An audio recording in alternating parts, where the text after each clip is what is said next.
What's going on, guys? It's Bergs here from the Casual Athlete, and it's time for Zero Tackles tips for round 18. Let's go.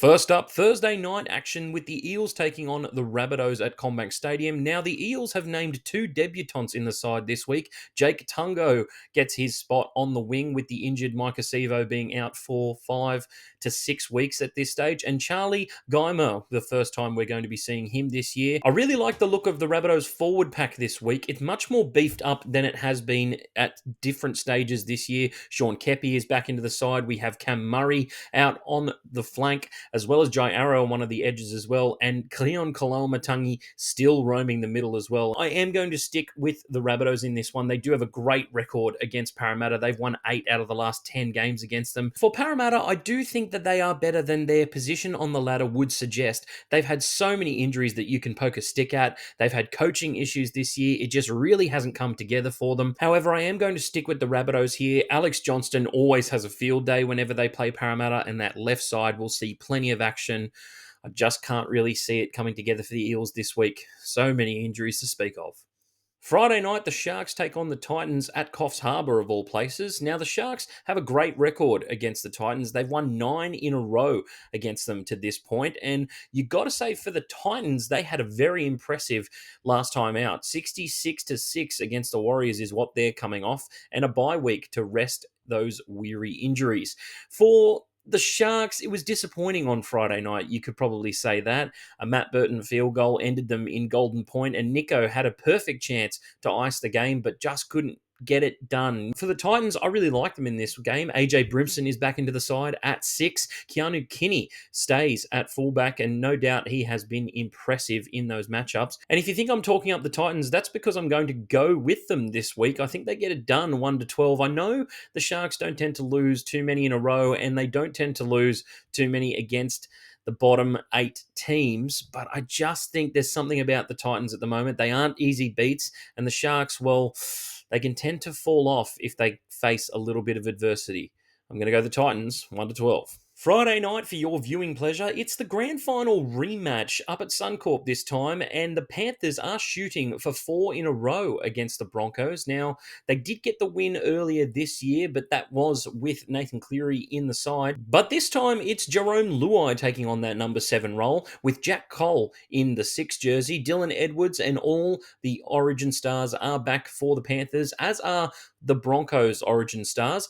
Now, the big issue for the Broncos in the last 5 weeks, they've conceded more than 22 points a game in each of those games, and they've also lost 4 games in a row. And for the Broncos at the moment, I just don't know if they're ready to take on this task of beating the Panthers. And you've got to say that they have definitely been on the downward slide since this Origin period started up and since the injuries started coming into play.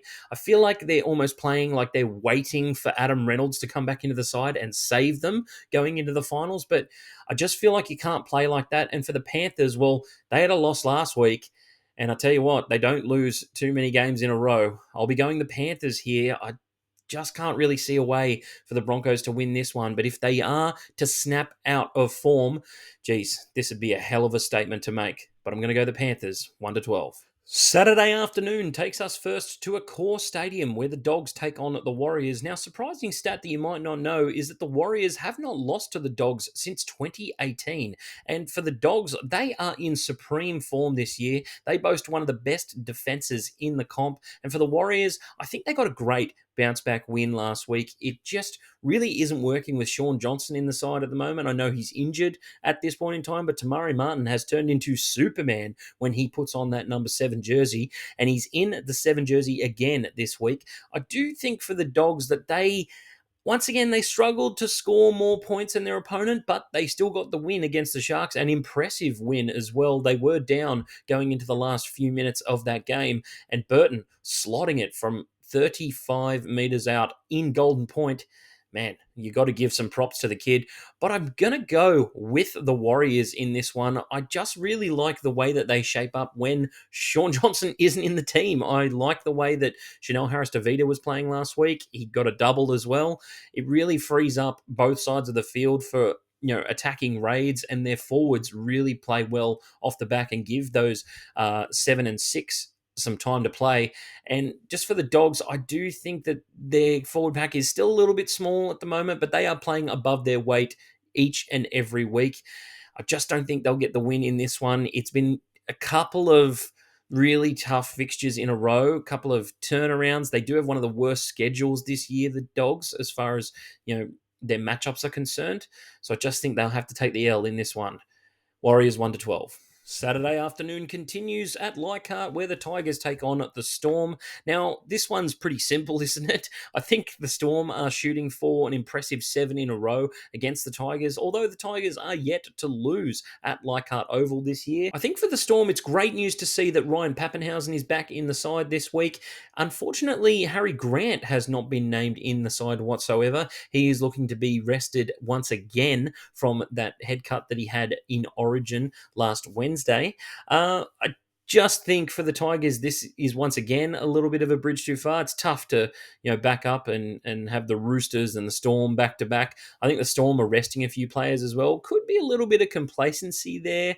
Unfortunate to see what happened to Xavier Coates last week as well. They will have to be without him for a number of weeks, but just think the way that the Storm are going at the moment, they'll get a tight win in this one, 1 to 12. Saturday night up at Queensland Country-Bank Stadium, we have the Cowboys taking on the Manly Warringah Seagulls. Now, for the Seagulls, they had a week off, and Tom Trbojevic has been put into the centres this week. Very interested to see how that pans out with Kohler coming out of the backfield. And for the Cowboys, all Origin stars are back on deck for them as well, and that should be an added boost on the back of a very impressive win out at Penrith last week, the first time they've gotten a win out at Penrith since 2016. As for the tip in this one, the Cowboys for me are on a general uptick at this point in time. It's not because I'm a supporter, I'm just not seeing the errors and the defensive lapses that we were seeing earlier in the season with this team. And for Manly, I know they have won their last 2 games at Queensland Country-Bank Stadium, but it could take a little bit of time for me to see if Tom Trbojevic is really utilised well in the offense. He'll probably be playing outside Brooks at this stage on the left, but we'll see what happens. I'm going to go the Cowboys in this one, 1 to 12. First game on Sunday, it's the Roosters taking on the Dragons, and we all know the story here.